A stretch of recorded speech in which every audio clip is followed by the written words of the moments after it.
ويطهركم تطهيرا. صدق الله العلي العظيم وصدق رسوله النبي الكريم الأمين، ونحن على ذلك لمن الشاهدين والشاكرين، والحمد لله رب العالمين.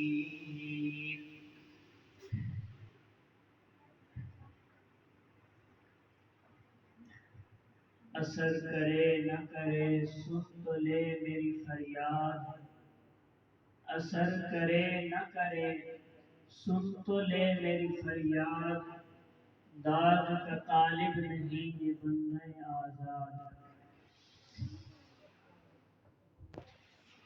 نہ بادشاہ ہوں دلوں کا، نہ شاعر ہوں میں لفظوں کا، خدا توفیق دیتا ہے میں باتیں دل سے کرتا ہوں.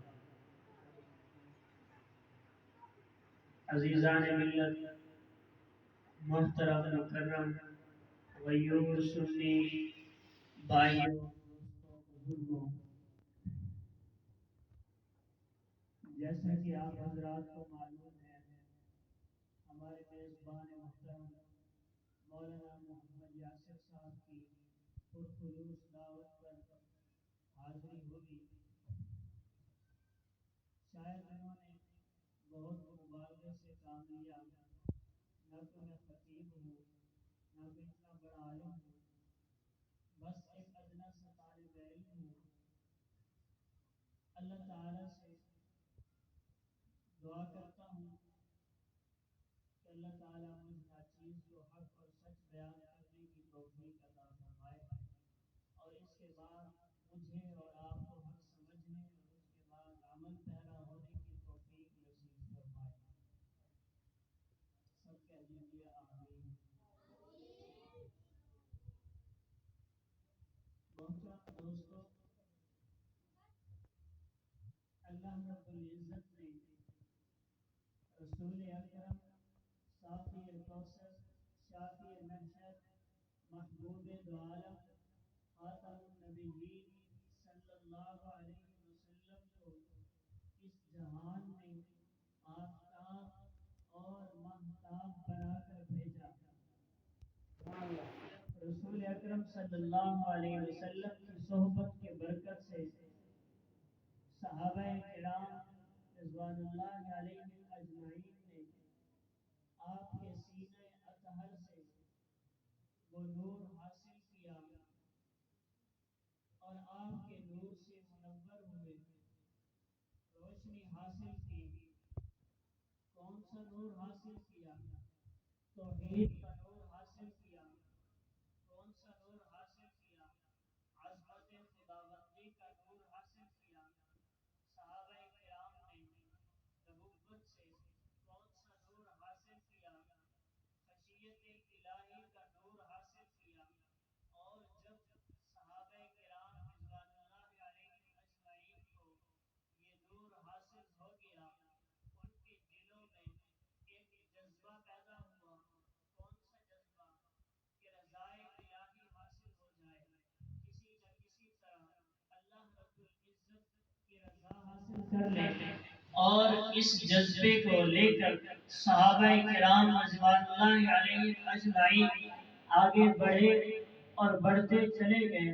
نبی اکرم صلی اللہ علیہ وسلم نے نبوت کا جو نور، نبوت کی جو عالمی ذمہ داری ان کے سروں پر ان کو سونپی تھی، اس ذمہ داری کو لے کر آگے بڑھے اور بڑھتے چلے گئے، حتیٰ کہ تن من دھن کی بازی لگا دی. نہ دن کو دیکھا نہ رات کو دیکھا. الہی چلے گئے.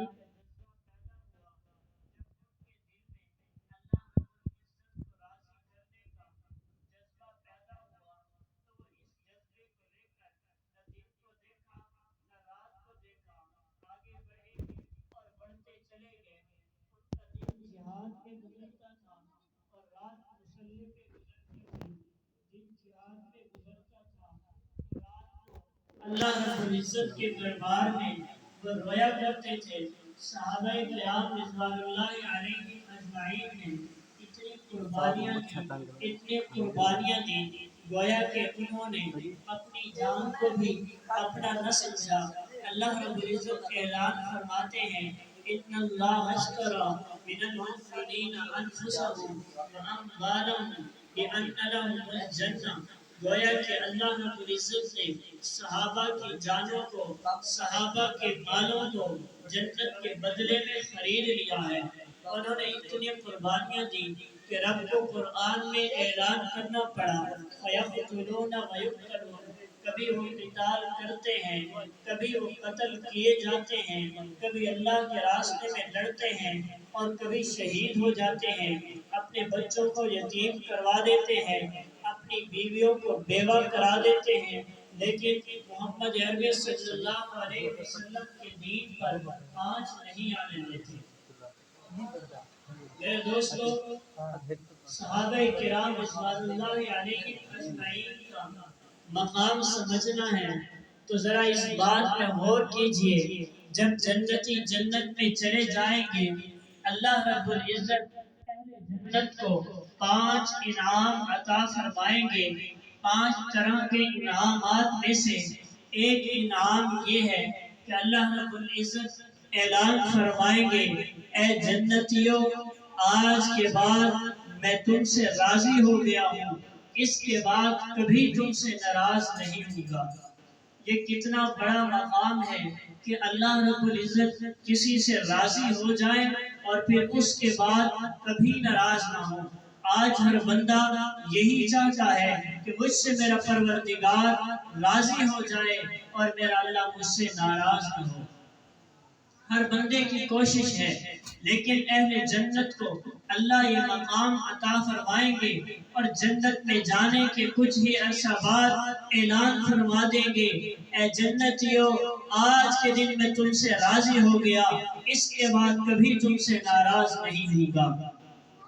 لیکن اس سے بڑا مقام صحابہ کرام رضوان اللہ علیہ اجمعین کا ہے کہ اللہ رب العزت نے دنیا میں ہی اعلان فرما دیا رضی اللہ عنہ ورضوا عنہ، اے صحابہ میں دنیا میں تم سے راضی ہو گیا، اور آگے فرمایا کہ صحابہ بھی مجھ سے راضی ہو گئے۔ اور اس بات کے حق ہونے میں، اس بات کے سچ ہونے میں کسی قسم کا تردد نہیں، کسی قسم کا شک نہیں، کسی قسم کے شبہ کی گنجائش نہیں کہ یہ اعلان اللہ رب العزت کی طرف سے کیا جا رہا ہے اور کوئی چیز اللہ رب العزت کی نظر سے پوشیدہ نہیں۔ ان اللہ علیم بذات الصدور، اللہ رب العزت تو دلوں کے بھید کو بھی جاننے والے ہیں۔ کائنات کا ایک ایک ذرہ اللہ رب العزت کے علم میں ہے۔ انسان کی سوچ ناقص ہے، انسان کا علم ناقص ہے، انسان کی سمجھ، انسان کی بصیرت، انسان کی فہم بالکل ناقص ہے۔ انسان اگر ایک شخص کے بارے میں کہہ دے یہ سچا ہے، یہ دینی بات نہیں، وہ جھوٹا بھی ہو سکتا ہے۔ انسان ایک شخص کے بارے میں کہہ دے کہ یہ بندہ ٹھیک ہے،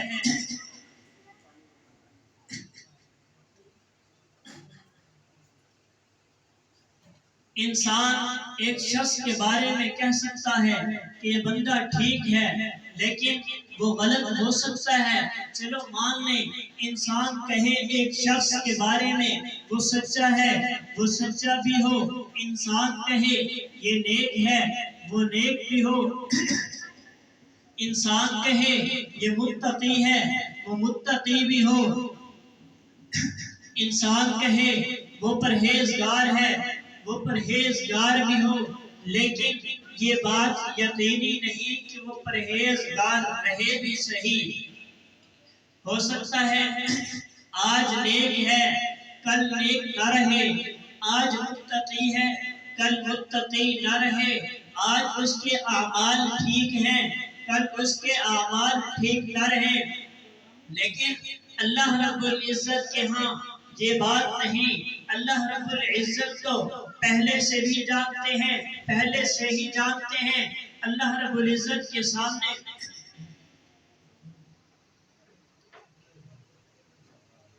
ماضی اور حال برابر ہیں، اللہ رب العزت کے سامنے حال اور استقبال برابر ہے، اللہ رب العزت کے سامنے تاریکی اور روشنی برابر ہے، اللہ رب العزت کا علم کامل ہے۔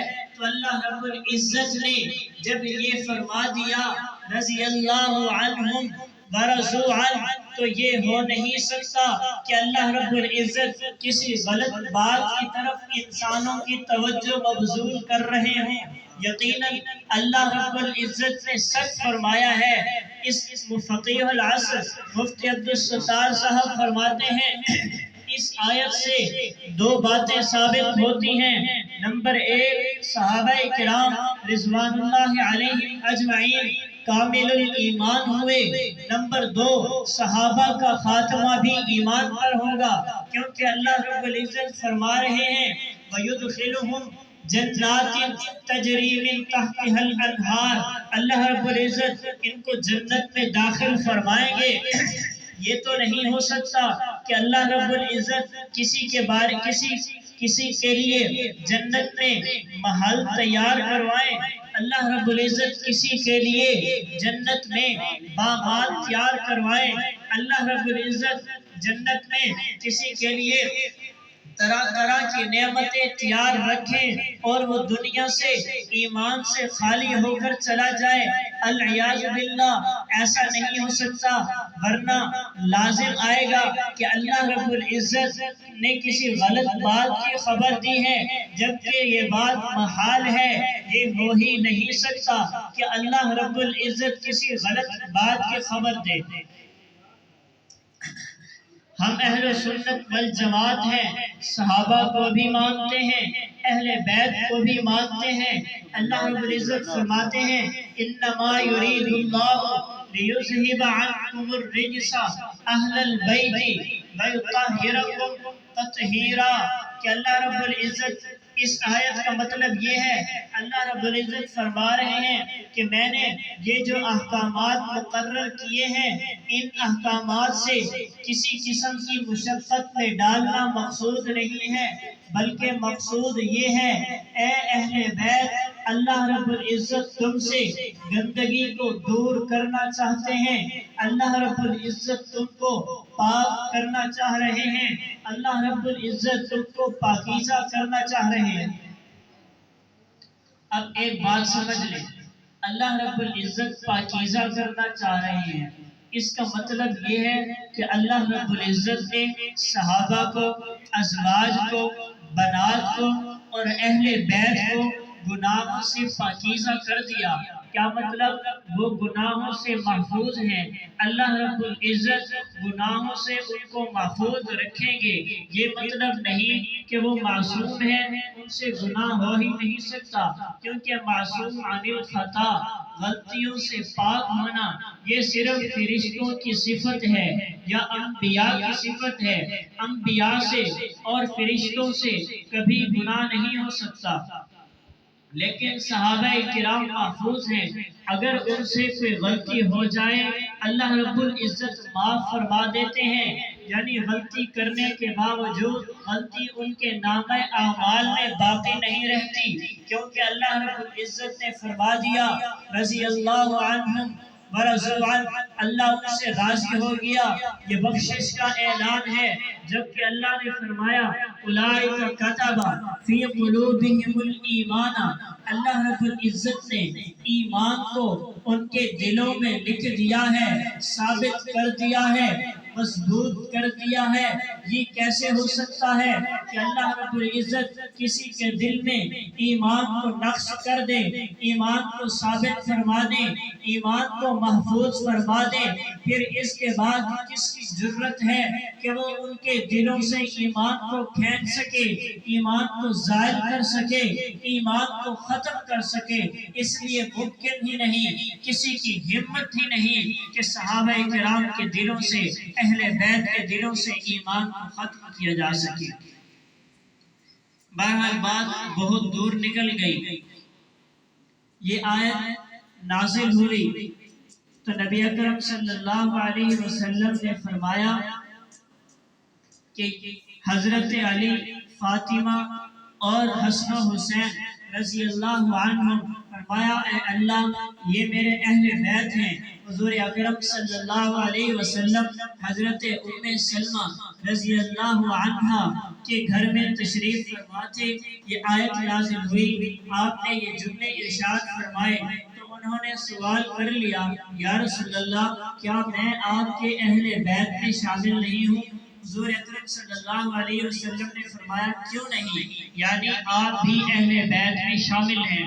اور ایک روایت میں ہے آپ علیہ السلام نے فرمایا انتی مکانکی وانتی علی خیر، آپ تو اپنے مرتبے پر ہیں اور آپ تو بہتر ہیں۔ اور اب یہ آیت کس کے بارے میں ہے؟ یہ آیت کس کے بارے میں ہے؟